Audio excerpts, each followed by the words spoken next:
Welcome to the Weekly Transit, a podcast exploring the intersection of Western astrology and Jungian psychology.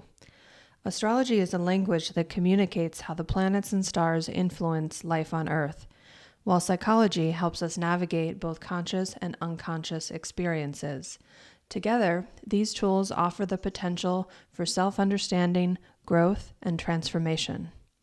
Join astrologer Scott Tejerian and me, Psychotherapist Gabriella, as we dive into the cosmic forecast each week. Welcome to the Weekly Transit. This week, December 4th through the 10th, we are going to be discussing 6 transits. We're going to let you know the days that these transits are occurring. These are all going to be linked in the show notes. So if you want to jump ahead to any of these transits or dates, you're more than welcome to. But just to give you a highlight and overview of what we're going to be discussing this week, we're going to start the week with Venus in Scorpio, which is December 4th to the 29th. We're going to be discussing Venus in Scorpio, trine Saturn in Pisces. That's the second transit of the week that we're going to be discussing. That's December 4th through the 6th, so Monday through Wednesday. That's when that's going to be affecting you the most.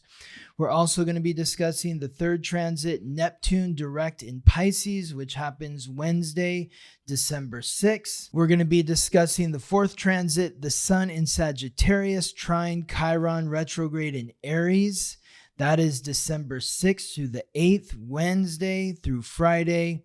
We're going to be discussing the fifth transit, Mercury in Capricorn Trine Jupiter Retrograde in Taurus, Wednesday, December 6th through Saturday the 9th. And then the final transit of the week that we will be discussing, the sixth transit, is Venus in Scorpio opposite Jupiter Retrograde in Taurus, which occurs Friday, December 8th through Sunday the 10th. Before we get started, I just wanted to make a couple of announcements for the week. Moon classes are available for enrollment. They start this week, where we will be discussing the new moon in Sagittarius and the full moon in Cancer. You can enroll at theweeklytransit.com. The link will be in the show notes. I also wanted to let everyone know that I recorded an extensive look at the astrology for 2024 with the amazing psychic Delisa Hawking. Many of you have maybe seen me work with her in the past. She's been so kind as to invite me onto her YouTube channel to discuss various astrological alignments for certain days. But this, what we recorded recently and is available for you to view, the link will be in the show notes. We're covering all the major transits for 2024. So if you want a head start into planning your year ahead, I highly encourage you to join Delisa and I as we discuss what is in store for 2024. Sounds good. Yeah? I'm excited about this week. Why am I excited about this week? Tell us, why are you? I don't know. I would say that I'm excited because Venus moves into Scorpio this week. And Venus is the goddess of love. It's the planet of relationships, the goddess of beauty. And Venus transiting into Scorpio, the fixed water sign symbolized by the scorpion, the deepest, darkest, most passionate sign, brings a lot of intensity to relationships. So why would I be excited about that? That's something that maybe scares people away. But in my thinking, this is the time to really flush things out of your relationship. And I use the word flush because Scorpio not only rules the sexual organs, but it also rules the colon. And so it's really about eliminating or transforming aspects of your relationship that are maybe weighing you down, bogging you down. So Yeah. what parts of your relationship would you like to release or transform? What parts of your relationship are you wanting to change? It's like a relationship cleanse. A relationship cleanse. I love that. Yeah. Tell me more about that. What do you think about that? Well, I just think of how, we have to cleanse all parts of our bodies regularly. And it's kind of like regular maintenance too, when you get an oil change for your car. So it makes sense that we would need to cleanse these different ways that we're relating to the world. And so in this case, it's relationships. I love that. Yeah. This is an annual thing that occurs. Mercury or Venus and Mercury, but Venus transits through Scorpio every year. There's 3 planets that transit through every sign of the zodiac every year, aside from the moon, which happens every month, every 28 days. The sun, Mercury, and Venus. All 3 of those planets bring their energy to each sign every year. The last time Venus was transiting through Scorpio was October 23rd to November 16th of 2022. The time before that was September 10th to October 7th of 2021. So think back to those dates. What was going on in your relationships at that time? That will give you some insight into what could be in store for you this time around. Would you say the theme of what you're cleansing would be the same as these previous cycles? To a degree, yes. Because when Venus transits through Scorpio, it's aligning with all the planets in your chart in the same way that it would align anytime that it's transiting through Scorpio. So it's going to hit those planets that are in water signs, earth signs, or fixed signs, because Scorpio is fixed water. So it makes strong connections to fixed signs, which are Taurus, Leo, Scorpio, and Aquarius. It makes a strong alignment with the water signs, which are Cancer, Scorpio, and Pisces. And it makes strong alignments to the earth sign, because earth and water work well together. Earth gives water form, water nurtures the earth. The earth signs are Capricorn, Taurus, and Virgo. What themes depends on what planets are in those signs aligning with Venus in Scorpio. Does that make sense? It does. Yeah, it feels like an opportunity. Well, it reminds me of having that feeling of deja vu. Like I've been here before. I've tried to learn this lesson and now it's back again. Sort of that sensation of something being familiar. So I wonder if this is an opportunity, maybe not to learn exactly the same lesson, but maybe it's like another chapter in the same book. Yes. Something like that. Exactly. So there ideally is a sense that you've progressed from the last time these transits took place. But there should be that sort of sense of familiarity, because to your point, it's bringing up the same theme because of the way the planets are interacting. It's like a remix of the same song. Thinking about astrology as music, the same melody is coming through, Venus in Scorpio, but maybe the beat or the remix or whatever else is going on around the melody is a little different, because all the other planets are in different positions from where they were last time Venus was in Scorpio. That makes sense. And of course, the other person who you're in relationship with could be someone else. Exactly. Who's whatever they're contributing to the dynamic, whatever you're co-creating in the relationship could be showing up a bit differently. But maybe you're having a same experience with a different person. Right? Which Where we all know happens quite often. You're like, oh, wow, deja vu. Like I'm with a new person and I'm dealing with the same issues as my last relationship or all my relationships. Why does this always happen to me? So, like when you think about those reoccurring themes, like the thing that popped up for me was like if you were born with the sun in Leo,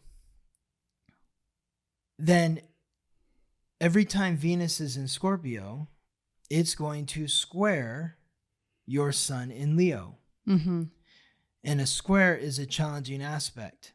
Leo is the boldest sign. It's symbolized by the lion, the king of the jungle. Scorpio is the most vulnerable sign. It's a tiny scorpion. Like it could kill you, but you could also step on it. The lion is not vulnerable like the scorpion. So if you're a Leo sun and you have this big, brash, bold energy, how can you be more vulnerable in your intimate karmic bonds? It's not an easy thing for a Leo to do. Right. When you think of Aquarius, if you're an Aquarius sun, and Leo and Aquarius are the two signs that create the most tension with Scorpio, because Leo is fixed fire, Aquarius is fixed air, Scorpio is fixed water. So they're all fixed, so they make a strong aspect to each other. But water and air don't mix, and fire boils water, water extinguishes fire. So that creates tension. So when you think of Aquarius, if you're an Aquarius sun, Aquarius is the most logical sign. And that's why Aquarius people, when they talk about Aquarius, they say it's very detached because they're sticking with the facts. They're not getting caught up in the emotions of things. Well, what happens when you're an Aquarius sun and Venus moves through Scorpio, the most passionate sign? That passion and logic create friction with each other. So just a different way of relating. So it's going to push people that have key astrological points or planets. And it's not just if you're a Leo sun or an Aquarius sun. It's if you have any planet in those signs, it's going to push you to be more vulnerable in your relationships. Now, that doesn't mean that you just be vulnerable with anyone or in any circumstance, but you want to kind of key in and hone into the energy that's being exchanged. Does the energy feel like I'm being lifted or drained? Right. Because the Scorpio energy, and I guess Venus energy too, because it requires a partner, there's a co-creation. So there's a merging of two things. You can't, you could be vulnerable in relationship by yourself, but you're not going to have that sort of alchemical transformation. It requires, it's like that expression, it takes two to tango. Exactly. There's no tango without two. Right. You can't tango by yourself. Right. So in order to create the tango, you need another person. Right. So you need oxygen and hydrogen to create water.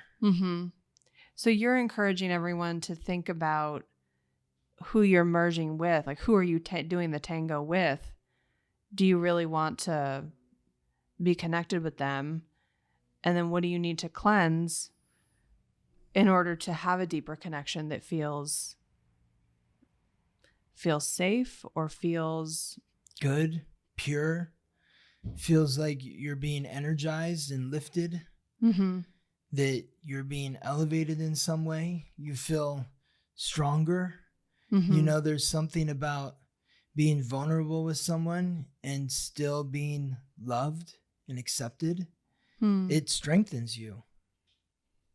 If you're able to tell someone a secret and they still love you for the secret that you shared with them, if you're able to share your body with someone and they still accept you and love you for the way that you look and feel with your clothes off, if you are able to share your money with someone, let someone into your bank account, and the bank account grows instead of becomes depleted, you feel stronger. That's a great example with the money piece, because that's something we can probably all relate to. Exactly.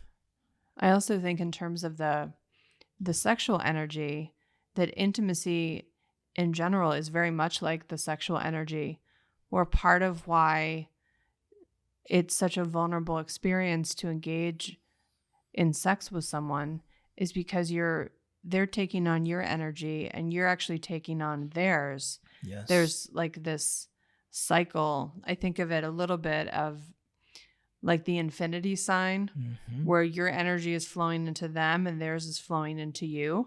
So speaking of, being careful who you're merging with, it's because you're taking on a part of them. Exactly. Yes.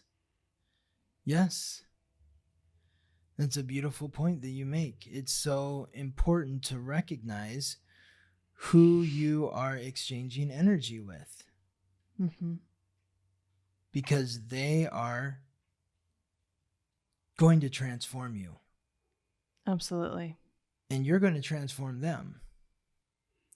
So this period, December 4th through the 29th, is an opportunity for you to deepen the bond or sever the bond with those that are maybe draining you. So this is a strong start for Venus's transit through Scorpio, because when you add in this Saturn piece, Saturn is the god of wealth and time, the planet of restriction, responsibility, hard work, achievement, and authority. Wherever Saturn goes indicates where we need to work. And Saturn, since March of 2023, has been transiting through Pisces, the mutable water sign symbolized by the fish, ruled by Jupiter and Neptune. So Pisces is the sign that represents intuition, the unconscious. So the work here with Saturn in Pisces is committing to doing the work to trust your intuition.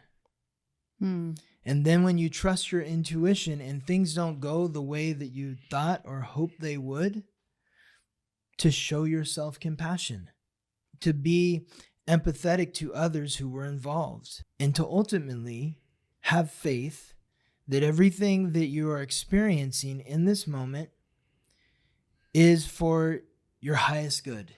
Even though it may not make sense at the time and it may feel awful or bad or whatever it is, this is how we cultivate faith. And that's the work, to have faith. And so you add in the Venus piece in Scorpio,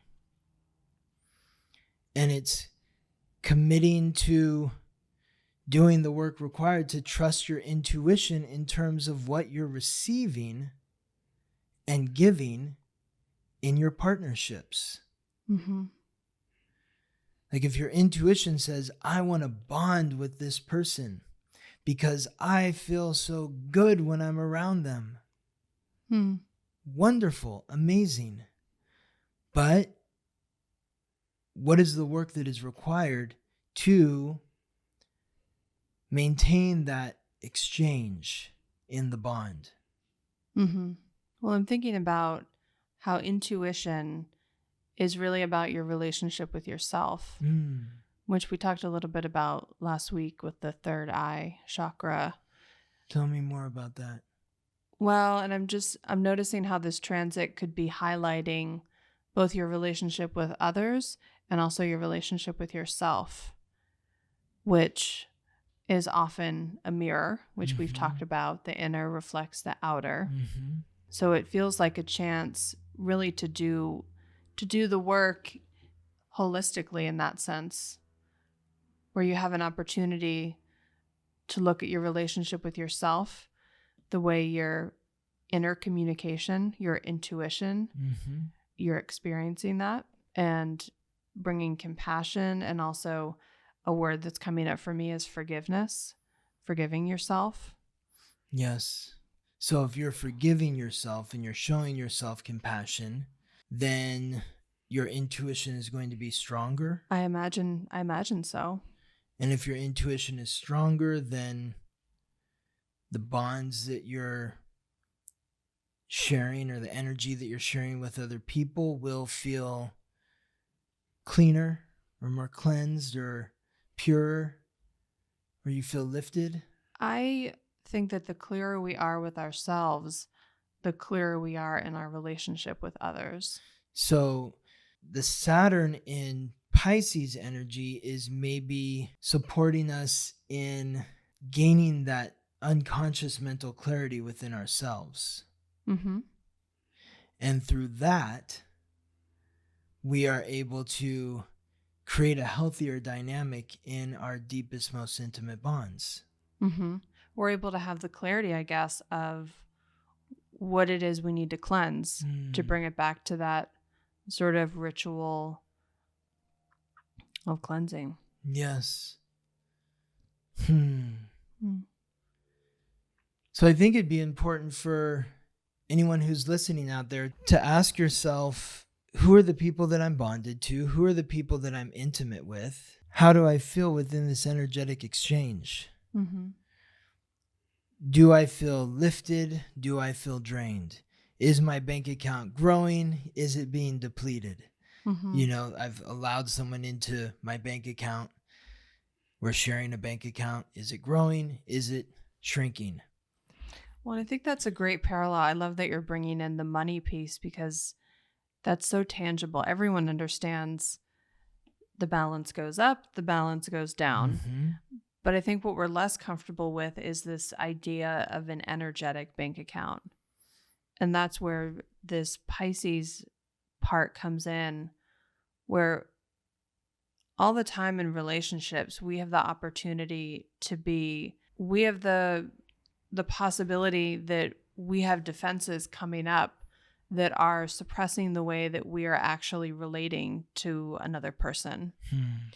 And these defenses can cause us to actually withhold information from ourselves and suppress it, push it back into our unconscious, because there's something that's too painful for us to look at. So we don't have the way that you can look in your physical bank account. It takes more work for us to cultivate that kind of relationship with the energetic side, with the awareness of, like what you say so eloquently, do you feel lifted or do you feel drained? And I think for some, that's not necessarily an easy question. Right. But it's easy to see what your bank account's doing. Exactly. Yes. And that's one of the things about Scorpios. People forget that Taurus isn't just a sign that rules money. So does Scorpio. Scorpio's how you share money, exchange money with other people. Taurus is my money. Scorpio is our money. So, and it's not just a romantic partnership either, a business partnership. Who are you in business with? And is the person that you are in business with elevating your financial well-being or draining your financial well-being? I think where it gets complex is when maybe you've experienced both with that same person. Yes. Because we're speaking about things in kind of finite terms, but we know that human relationships are anything but black and white. Yes. We have all these shades of gray, and it starts to get a little sticky when maybe you've been lifted and you've been drained. Right. Because we're all so many things to one another that it's not quite that simple. So the question would be, if you're being drained now, but you were lifted previously, that's where it gets confusing. because you're like, well, I can't just dump this person. I have to fix something, change something, transform something. Something has changed. Right. Because I feel drained or my bank account is drained. So something has changed, which means in order for it to go back to the way that it was before, something needs to change again. And I think of the fact that like Pluto rules Scorpio. Pluto's lord of the underworld. I think of Pluto as like the bringer of light, bringing light to the darkness. So Venus in Scorpio is bringing light to the areas of your relationships, whether it's a lover, a friend, a business partner, anyone that you feel energetically connected to. It's bringing light to these relationships in areas that had previously been in the shadows. So there's something maybe uncomfortable about this experience, these first 3 days of the week in particular. There's something being unearthed. There's new information coming to light. It might be uncomfortable, but I think that because they're both in water signs, it's really a gift. And I think it's important for everyone listening to really focus in on your relationships Monday, Tuesday, Wednesday, December 4th, 5th, and 6th, because these are the days that maybe those thoughts that you weren't aware of with regards to how you're feeling about a partner that you're bonded to are coming to the surface. So if you're paying attention, you might see something that you'd been missing previously.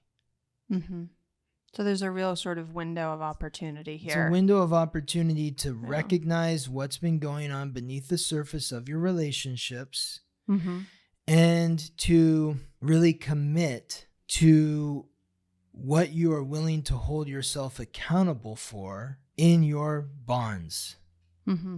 What is my responsibility and what is their responsibility? We need to have some sort of interaction here that is going to define or redefine what it means for us to be in a bond together. As this is occurring on Wednesday, December 6th, that is when the energy really starts to culminate, because that is when Neptune, the god of fresh water and the sea, the planet of illusion, deception, compassion, and intuition, ends its retrograde transit in Pisces, the sign that it rules. So we were just talking about Saturn in Pisces. At the other end of the sign is Neptune in Pisces. Before you move on, could you clarify what you mean by other end of the sign?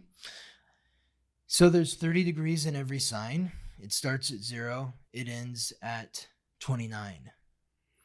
Saturn is at 1 degree in Pisces. That's why when Venus moves into Scorpio at 0 degrees, it forms a trine with Saturn in Pisces at 1 degree because they're in the early part of the sign. At the other end of the sign at 24 degrees is Neptune. So it's 23 degrees away from Saturn. They're in the same sign, but they're 23 degrees away. Right. So just to help you understand like the distance of 23 degrees, it takes the sun 23 days to move 23 degrees. I mean, it takes Saturn 2 years. Right, because it moves at a different pace. It's taken Neptune 12 years to get here to 24 degrees, though Neptune has been at 24 degrees for some time. And I want to mention these dates for those of you that are interested in looking at your own astrological code and want to have more of a personal understanding of how this energy is relating to you. Look at what key points or planets are at 24 degrees in water signs, earth signs, or mutable signs, because Pisces is mutable, so it forms a strong aspect to all the mutable signs in addition to itself. There's Gemini, Virgo, and Sagittarius. The water signs, as we said earlier, Cancer, Scorpio, Pisces, the earth signs, Capricorn, Taurus, Virgo. These are the signs that make the strongest aspect to Pisces. If you have key points or planets at or near to 24 degrees in water signs, earth signs, or mutable signs, then it's aligning strongly with this Neptune in Pisces. And this is important because this indicates where you are reimagining the dream. Wherever Neptune goes, it's reimagining the dream. So it's transiting through Pisces. We're all reimagining what is happening within our unconscious, within our dream world. Our dream world has been opened up. The veil has been thinned since 2011, 2012. That's why we've seen a rise in the opioid epidemic since then.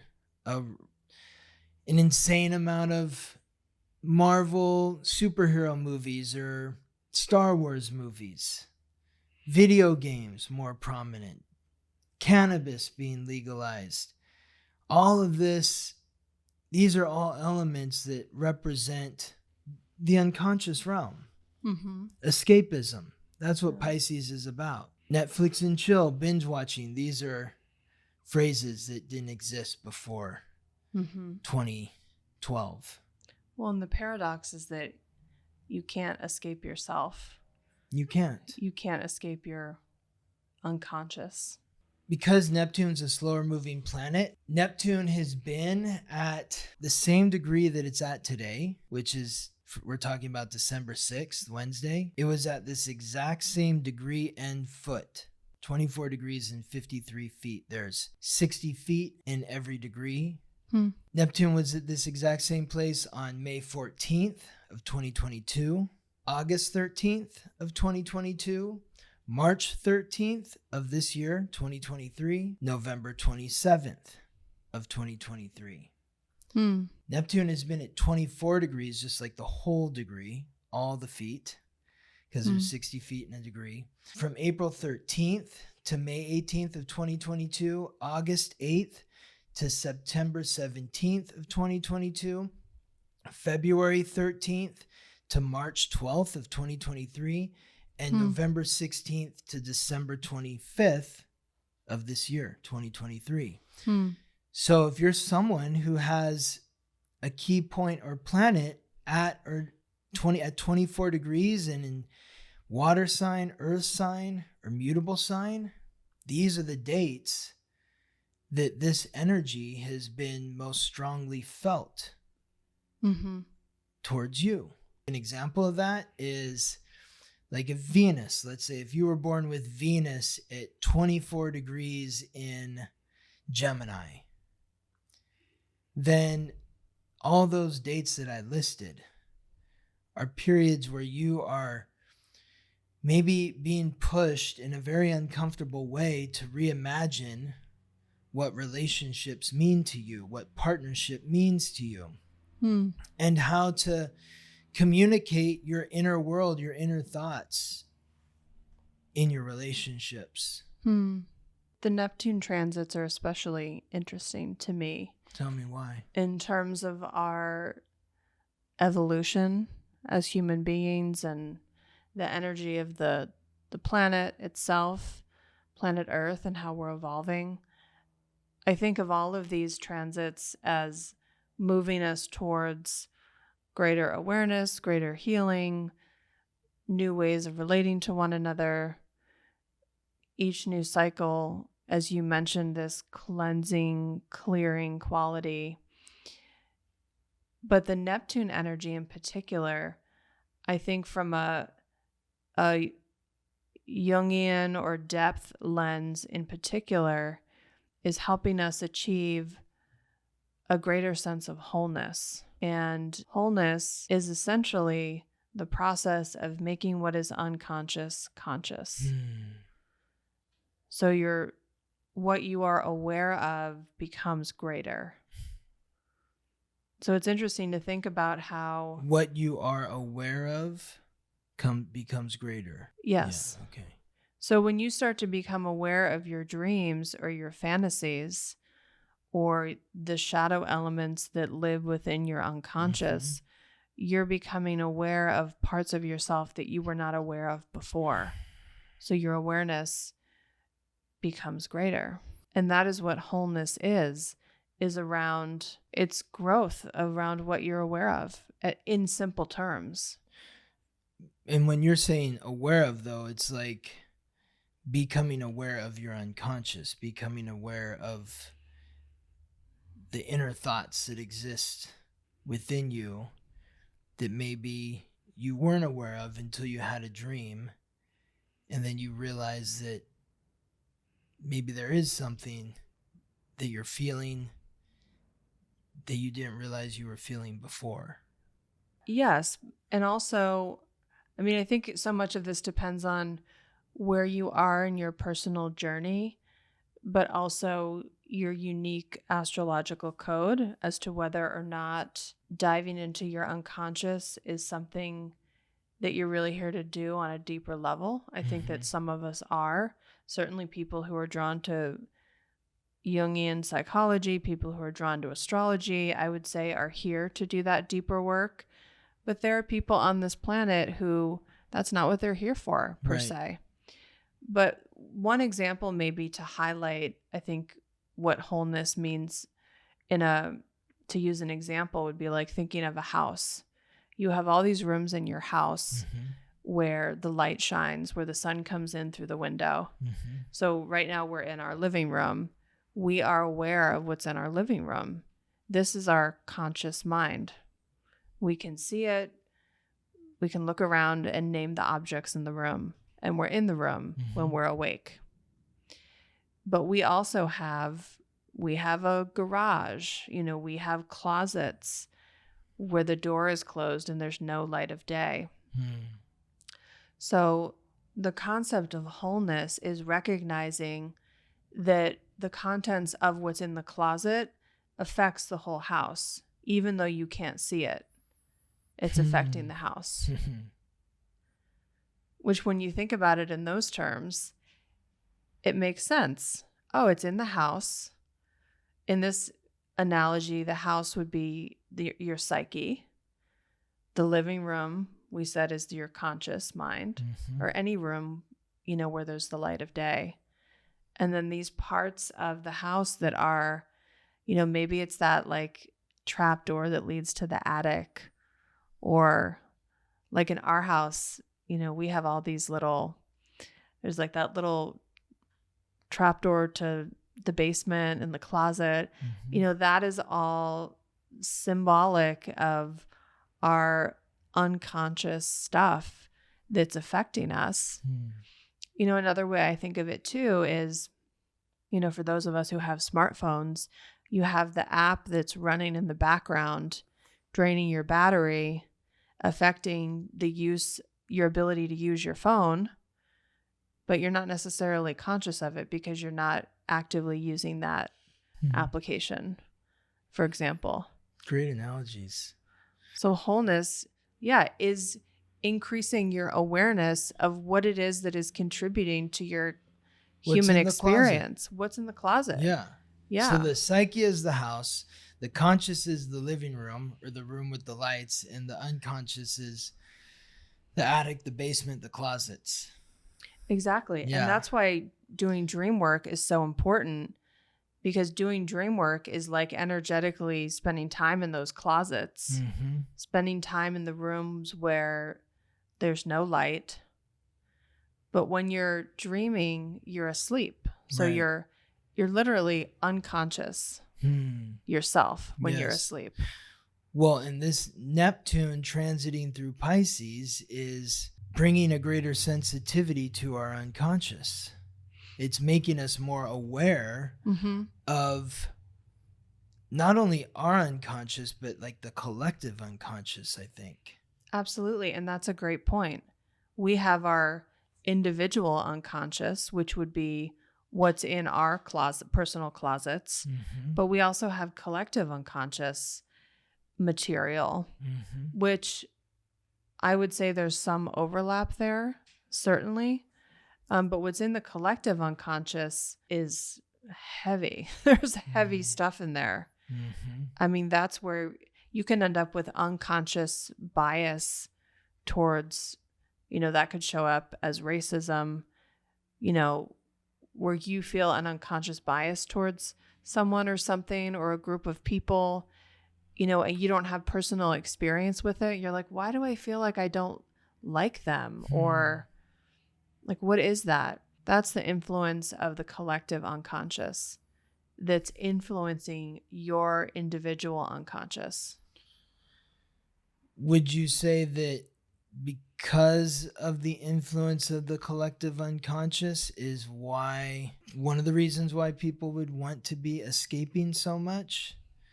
Because when you're carrying the weight of what everybody else is feeling and thinking?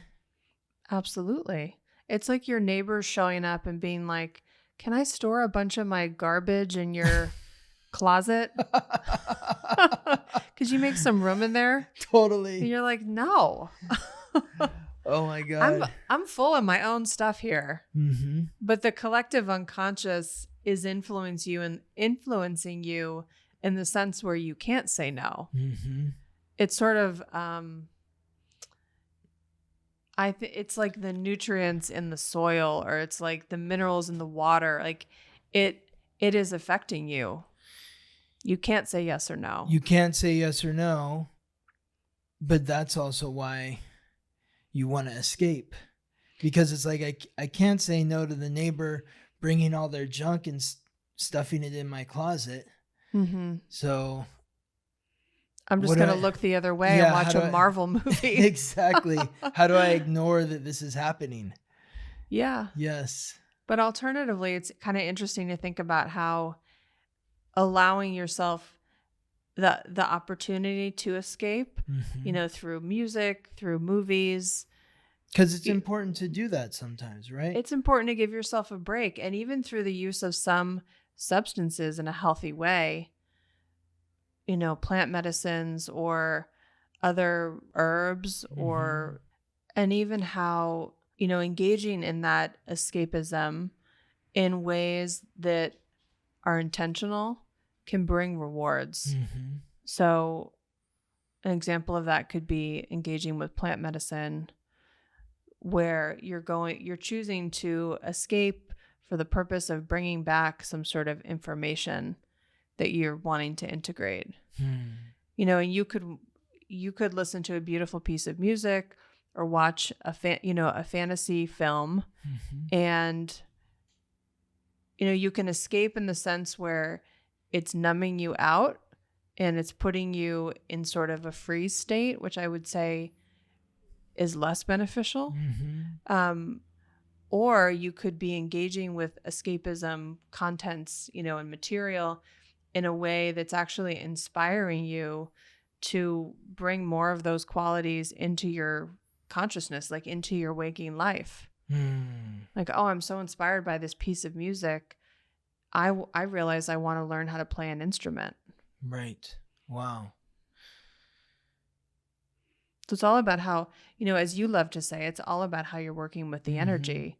So escapism, I think we think of it that it's always problematic, but I think it's like anything else, where what is the intention with which you are engaging with whatever that thing is?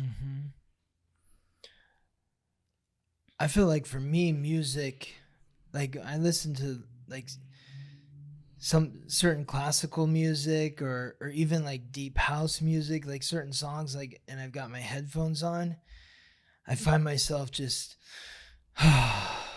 it's healing for you. Yeah, I'm just like I don't know really always what's going on in my mind, because I'm usually like working on something else while I'm listening to the music, but something is happening in my unconscious and I just let out these deep sighs. It feels like I'm healing. I've heard you do it. Yeah. Like, is everything okay in there? Yes. So, Neptune's a slow moving planet. It's giving us plenty of time, or it's been giving us plenty of time to really get within ourselves and find that inner healing facing the demons that are carrying our psychological baggage, the guilt, the shame, the regret, the blame, and being able to show ourselves compassion so we can integrate these thought patterns and memories with understanding, forgiveness, and love for ourselves. So Neptune, it's at 24 degrees. You know, it moved into its retrograde shadow at 27 degrees on June 30th.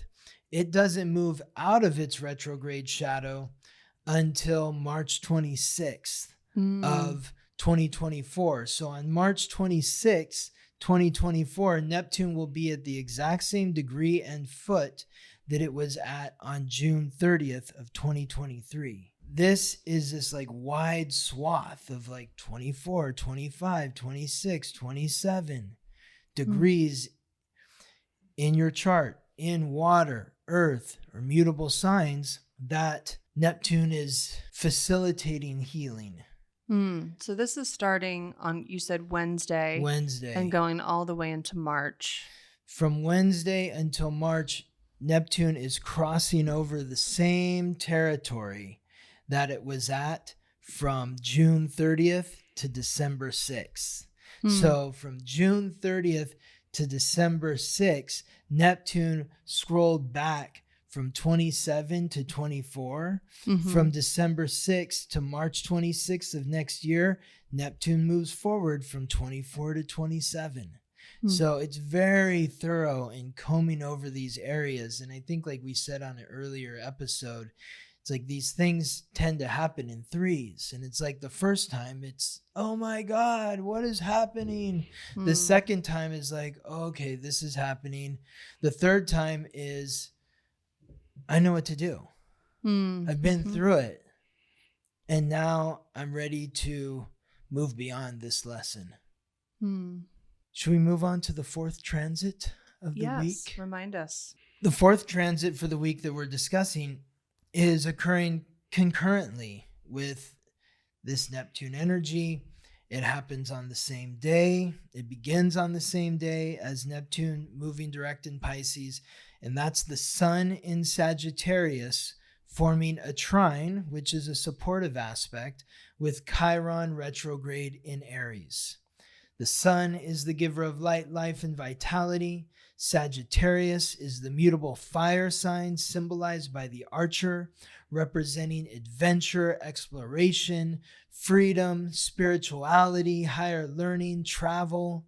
Chiron is in some ways associated with Sagittarius because Chiron was a centaur, half man, half horse, half brother of Zeus. Chiron was a great warrior, a great scholar, and a teacher to many other great warriors, including Achilles, Jason, and Hercules. Chiron was wounded by Hercules with a poisoned spear. From that wound, Chiron could not be healed because he was poisoned, but he also couldn't die because he was a god. And so in his eternal suffering, he remembered Prometheus, who had been chained to a rock next to the oceans for the waves to break against his body and the birds to peck upon his flesh for eternity as punishment by Zeus for stealing fire from the gods to give to the humans. Chiron, in his infinite wisdom, remembered Prometheus and said, we both don't need to suffer. I will accept his punishment. And in doing so, Zeus was so moved by his brother's act of compassion that he eased his suffering by transforming him into the constellation of Sagittarius, which is symbolized by the centaur, which you see the centaur has always got the bow and arrow. So it's the archer. So the sun is transiting through Sagittarius, aligning with Chiron, which was turned into Sagittarius. Chiron is transiting through Aries, the cardinal fire sign symbolized by the ram, which represents facing our insecurities, facing the wound to our self-confidence, self-love. Well, that story really, and I've heard you tell that story so many times, but something just landed a little differently for me. And I think it's paralleled in what you just said about this Chiron energy is about facing your wound, but what allows you to heal from the wound is by facing it. Mm-hmm. So in the story, Chiron rescues Prometheus or takes on additional suffering, which is probably something he feared. Mm-hmm. And because he was willing to do that, to face the suffering, he then was given relief. Yes, exactly. It's a paradox that taking on more suffering is what relieves suffering. I mean, Totally. It doesn't sound like a really great invitation, but it's interesting to consider what we can learn from that story. Yes, this is an example that has been copied or reused in countless stories. The simplest example is like the war movie, where one of the characters is wounded, mortally wounded, and the fellow comrades or soldiers that the wounded character is with are being pursued by the enemy. And the wounded character says, "You go on. I'll stay behind and hold off the enemy." It's certain death. Like, the character who's wounded knows that there's no way that he's going to be able to hold off the enemy. The enemy is going to overtake him, but he will slow the enemy. It's like we just saw that in the movie The Hunger Games. Yeah. The fourth one, Mm-hmm. where Finnick. Remember how he dies? Yeah. He's kind of bringing up the rear. Yeah, he's holding off the enemy. Yeah. So that Katniss and everyone else can get away from the enemy. But in doing so, he sacrifices his own life. And that brings him peace. Because he's no longer suffering. You know, it's like the wounded soldier is going to die anyway. And is in terrible pain. But if the wounded soldier can fight off the enemy long enough to save the rest of their friends that are being pursued, then not only will he help them be saved, but he will also end his suffering through death. Very powerful. Yes. So tell us about,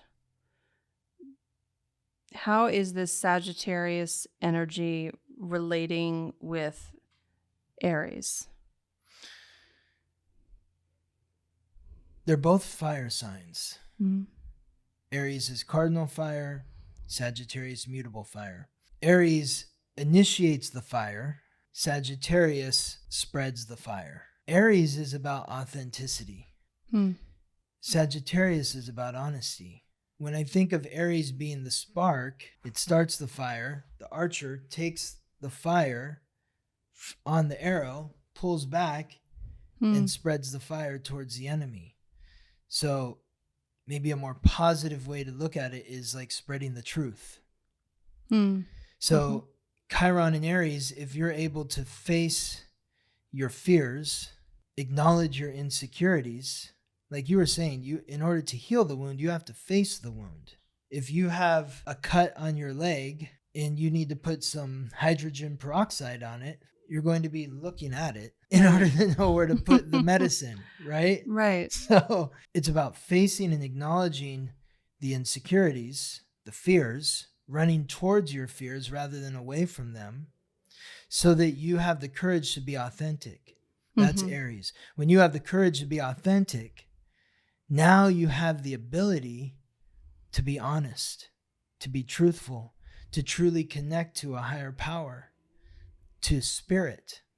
The sun is exalted in Aries. So Chiron has a relationship with Sagittarius because Chiron was transformed into Sagittarius. The sun is exalted in Aries.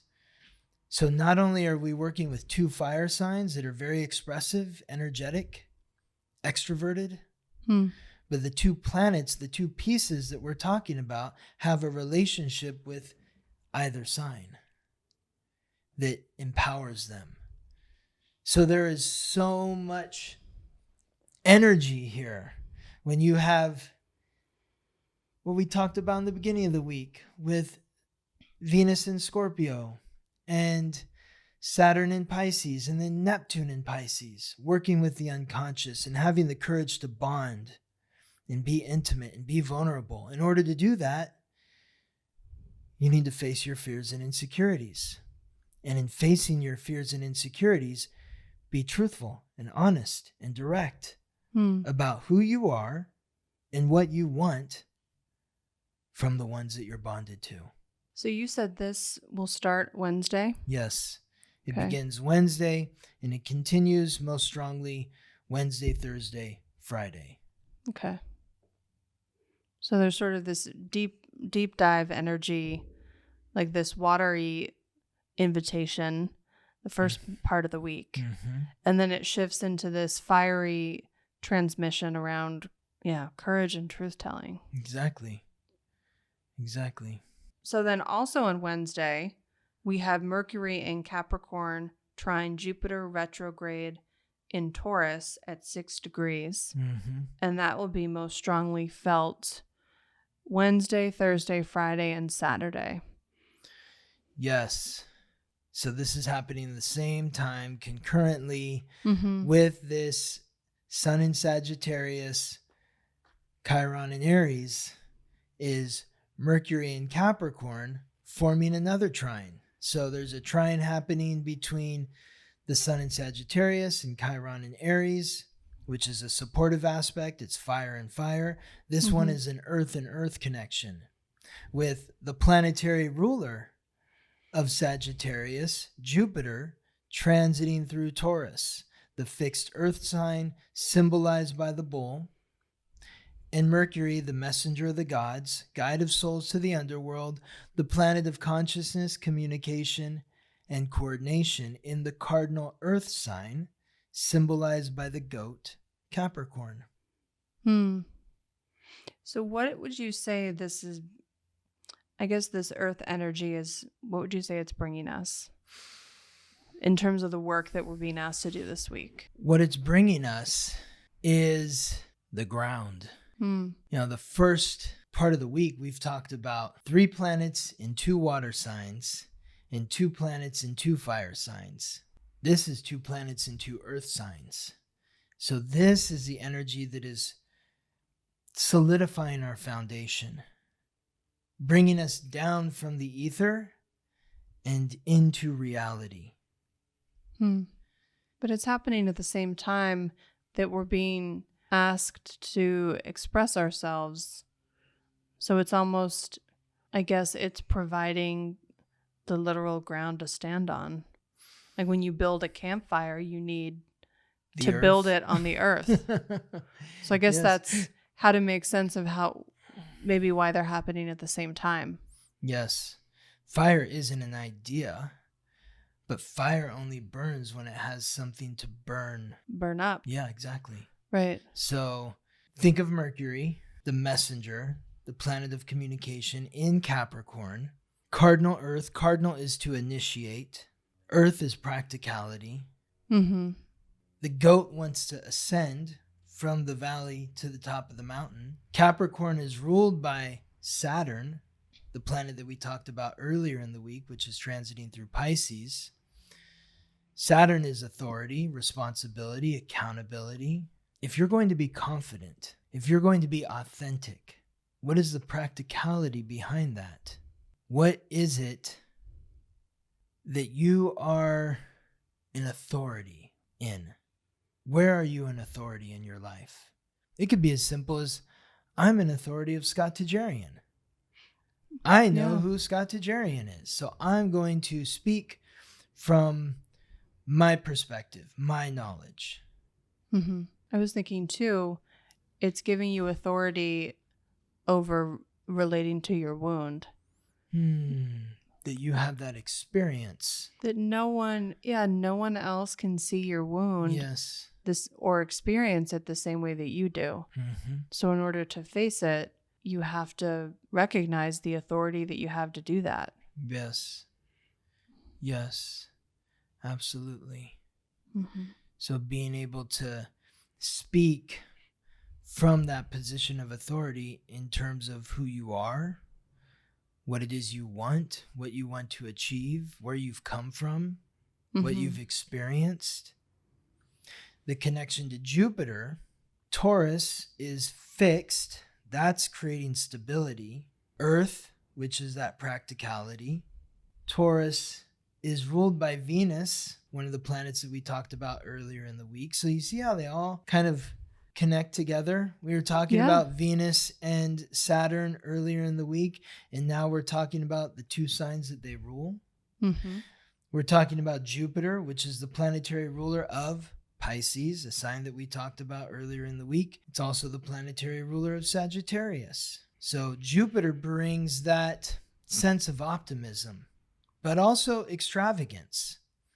It's giving us an expanded look at our self-worth and what we value. So how can I communicate from a place of authority based on my sense of truth in terms of what I value, what's important to me? When you have a strong sense of values, that comes from having confidence and courage in being authentic. Absolutely. So this is another gift this week. From Wednesday to Saturday, we're being given this opportunity to speak from a place of authority based on our self-worth and what we value. But also, when you're speaking from that place of authority, you also have to have the confidence and courage to listen from that place of authority as well. Well, and that brings us back to the energy at the beginning of the week that's inviting us to trust our intuition. Yes. To really practice that internal communication with ourselves. And that's where authority comes from. Like if you trust your intuition, then you have a greater appreciation for your own authority. Absolutely. So our final aspect for the week again includes Jupiter and also Venus, which was the first planet that we talked about this week. Venus transiting through Scorpio is now moved 6 degrees from Monday to the end of the week. This aspect is most strongly felt on Friday, December 8th, Saturday the 9th, and Sunday the 10th. Venus, as we said, is the planetary ruler of Taurus, where Jupiter is. We talked about early on how these are the two signs that represent money. Taurus is my money. Scorpio is the money that we share with other people, the energy that we share. Money's energy. So as we're taking this expanded look at our self-worth and our values, and we're integrating that awareness of who we are, what we value, what we're worth, connecting that to our bonds. Am I being valued by the person that I'm bonded to? Am I valuing the person that I'm bonded to? Am I respecting their self-worth? Are they respecting my self-worth? So this is bringing us back to that Scorpio energy at the beginning of the week. Exactly. This is, how it's each week is like a song. And you have the beginning, the bridge, and the end. And the bridge this week is that fire energy. It stands out from the beginning and end of the week. If you listen to a song, there's the beginning, there's the bridge, and there's the end. And the beginning sounds like the end. That's where they bring it back to the melody. But the bridge, the middle part, is where the song changes. It's like this interlude. It's like a Grateful Dead song where, they're playing a song and then they go off and they solo for 15 minutes and then they come back to the original melody. And you're like, oh, this was the song they were playing. All right. Love it. So the beginning of the week was that water energy of Scorpio and Pisces. The bridge, the middle of the week, is that fire energy of Aries and Sagittarius. And then as we get to the end, it's earth and water. Mm-hmm. We bring back the Scorpio. We bring back Venus in Scorpio. So it began with Venus aligning with Saturn, which is, this is what I need from you. This is what I'm willing to give. I'm going to hold myself responsible for this aspect of the relationship. This is my role. But I need you to pick up your end of the bargain. Mm-hmm. By the end of the week, if we've done that work, hopefully we're feeling elevated and valued, appreciated. Yeah, we've cleansed in our relationships, and so we can then consider what is the value of what is left over. So you've cleansed yourself from the aspects of the relationship that were draining you, Mm-hmm. and reconnected, or maybe brought in some new elements where you truly feel valued and appreciated. Mm-hmm. It's almost like you cleared space, Mm-hmm. and then you can determine what you would like to bring in that was in the place of whatever was cleared. Mm-hmm. Yes. And so I imagine you're doing that from a place of, well, what else would I value experiencing in this relationship? Yes.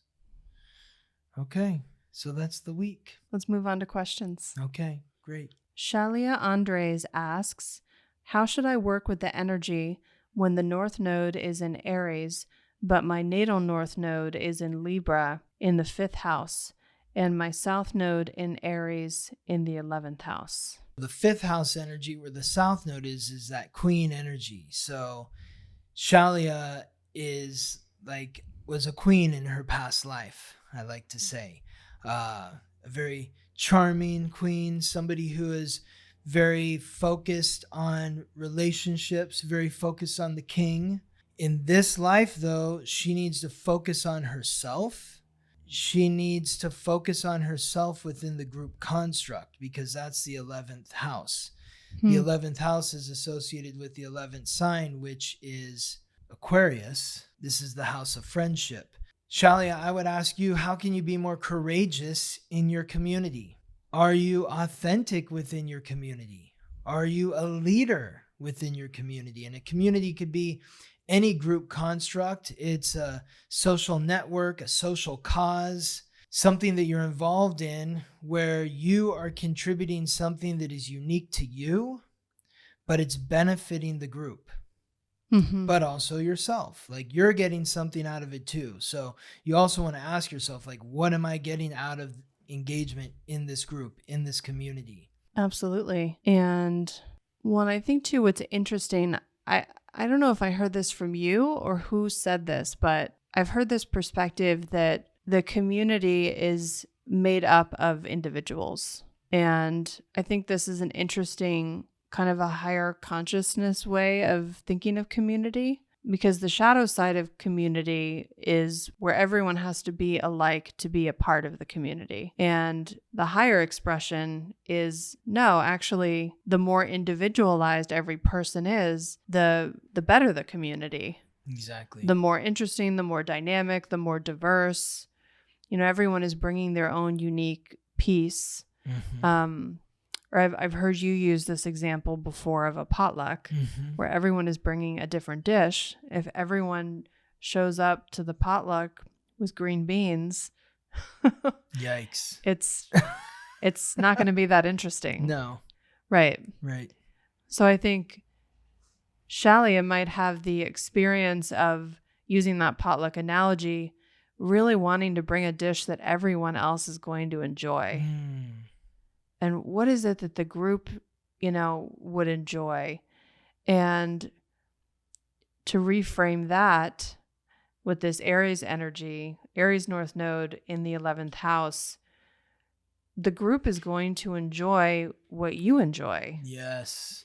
The right group. The right group. If you show up to the potluck with a dish and nobody likes it, bounce out. It's not your That's group. Not your group. It's not your group. Exactly. Yeah, so you might have had experiences that are feeding your South Node in this sense of, well, I was rejected for bringing what I wanted, so I learned this lesson, that I have to do what the group wants. Mm-hmm. So I love that you said that if you're bringing authentically what you want to bring to the potluck and it's not received, it's just not your group. Exactly. You're at the wrong potluck. You're at the wrong potluck. Exactly. Yeah, get back in your car. Yes. But you need to be at a potluck Mm-hmm. for sure, because that's what the 11th house energy is. And I think we're in a process collectively, though, of reframing what it means to be in community, in healthy community.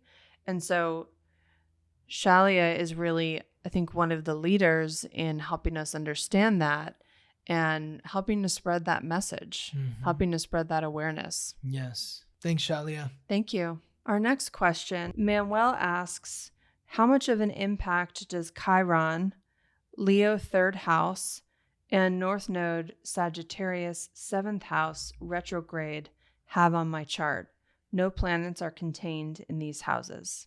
So Manuel was born with the North Node in Sagittarius in the 7th house and Chiron in Leo in the 3rd house. It all is impactful.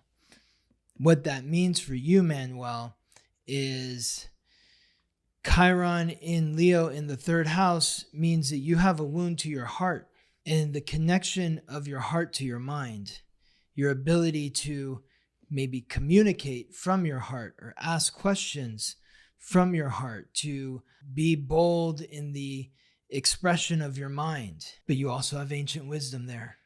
That's Chiron. Now, the Sagittarius North Node in the 7th house, Sagittarius North Node means that you need to be more about speaking your truth and less about asking the questions. It's important for you to share your wisdom, your knowledge. You have great wisdom through your experiences, through your life. You're here to develop a channel, to open your channel, to connect to God, the universe, whatever higher power you believe in. And if you don't believe in one, then you need to find the faith to believe in one, because that's what Sagittarius is about. It's about faith. So this is an aspect of your soul that needs to develop through relationships. So you need to be in relationship, and it's through being in these relationships that you will learn to speak your truth. That's where you need to learn to speak your truth. That's where you need to learn to cultivate faith and cultivate a spiritual relationship, is through relationships with other people. And these would be relationships maybe with those who are asking you questions. Yes. And giving you an opportunity to be in that Sagittarius frequency. Yes. Like we just said with Shalia, if you're showing up the way that you're meant to in your North Node frequency, either the community has to be the right community, or it has to be the right relationship that's going to help you step into that frequency. Exactly. So being in partnerships, being with coworkers, being in business with those who are asking questions will give you a chance to kind of fill that space. Yes, being in relationship with people that want to learn from you. Yeah. That want to ask you those questions because they want to learn from you. They recognize and appreciate the wisdom that you possess. Yeah, so that's an indicator of whether or not you're on the right path, or whether or not you're in a relationship that is going to help you reach this North Node energy. And of course, all your relationships might not be doing that in the moment, but there is an opportunity for you to shift those relationships as well through what it is you're bringing. So it's kind of with the North Node in the 7th house, kind of a mix between, you might be seeking new relationships that are already supporting you to reach the North Node, but in your existing relationships, say with, family members, for example, these are relationships you'll likely always have. There are ways for you to start stepping into, that experience of speaking your truth and allowing others to meet you there, inviting them to meet you there in a way that might be new for the relationship. Inviting them to meet you there. Mm-hmm. Tell me more about that. How do you invite someone to meet you?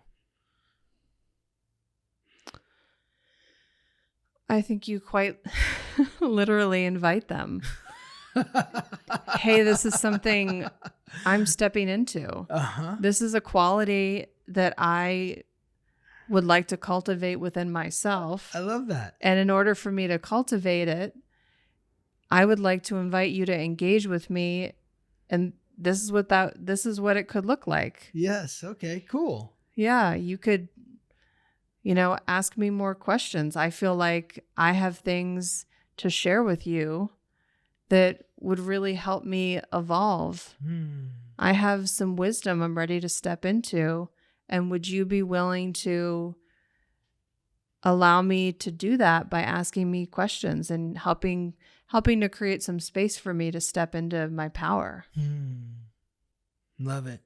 So what do you want to share with us, Manuel? Because Manuel's asked quite a few questions. Yes. I feel like, unless this is a different Manuel, I feel like this is maybe the third question Manuel's, and we appreciate your questions so much. Always, yes. But, what is the wisdom that you want to share with us? Yes, Let us know. we'd love to know. Yes. So our last question is, we're actually combining two questions, which we received two questions last week about our Mercury signs, which is a cool synchronicity.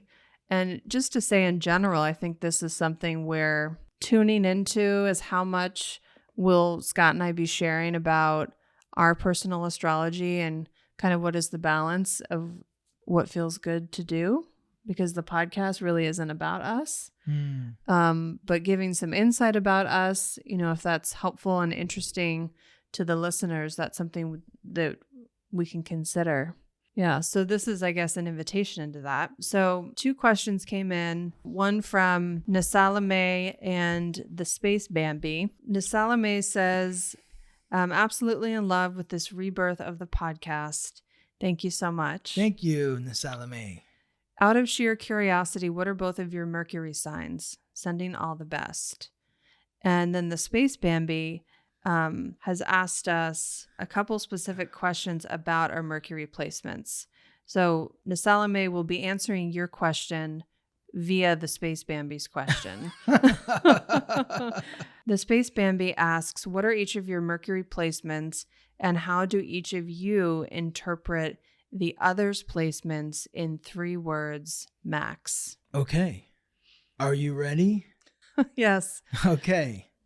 So Gabriella is a Libra in Mercury, and I would describe that as graceful, fair-minded, and charming.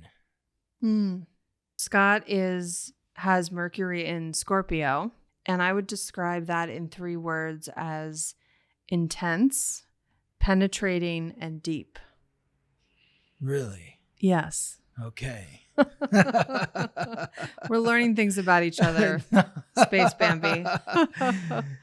No, I know that. That's a good... Yeah. That makes sense. Yeah. Totally. And then the second part of that question is, where is Mercury now when you are recording, and how do you each interpret that placement in 3 words? So right now, Mercury is in Sagittarius. Yep.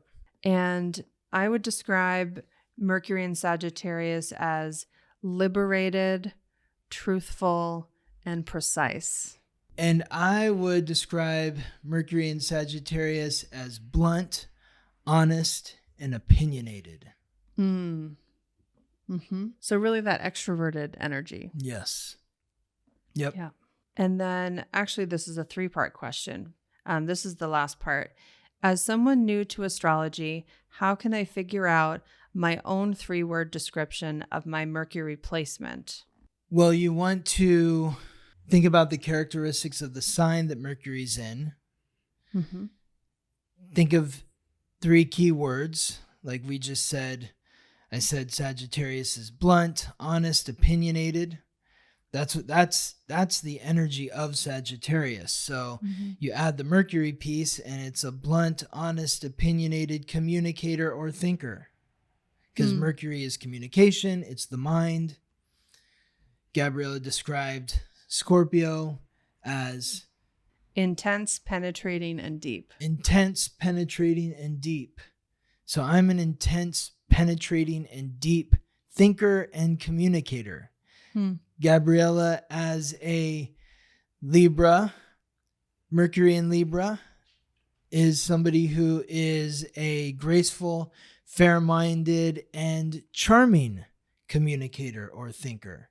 So you just take the piece, which is Mercury, communication, thought, conscious thought, the mind, and add that. That's the energy that is filtered by the sign, and the energy of the sign is give 3 characteristics. So Mercury, as we talked about in this episode and in the last episode, because in a couple days, Mercury, from right now that we're recording, Mercury is transiting into Capricorn. By the time you're listening to this, Mercury will be in Capricorn. And we might have touched on this when we were talking about Mercury in Capricorn. It's about responsibility, accountability, authority. So when you're communicating, someone who was born with Mercury in Capricorn, or when Mercury is transiting through Capricorn, we are all being influenced by the energy of Mercury in Capricorn, which means that we are all being called to be accountable in the words that we're choosing, responsible in what we're communicating, and speaking from that place of authority. That's the energy of Capricorn, filtering the energy of Mercury. So whatever the qualities are associated with the sign that Mercury is in, indicate the kind of mental functioning that you experience and then how you communicate that. Yes, exactly. Essentially. Yes. Yeah. Awesome. Yeah. All right. Okay. Thank you so much. Thank you so much Thank you for so much. listening, and we will see you next week. Thank you for listening to the weekly transit. If you're curious to learn how these transits or any others may be affecting you, or if you're interested in learning more about your astrological code, contact me for a reading at theweeklytransit.com. If you're interested in delving into the world of psychotherapy with Gabriella, you can connect with her at innervisionpsychotherapy.com. Wishing you all the best as you ride the planetary waves.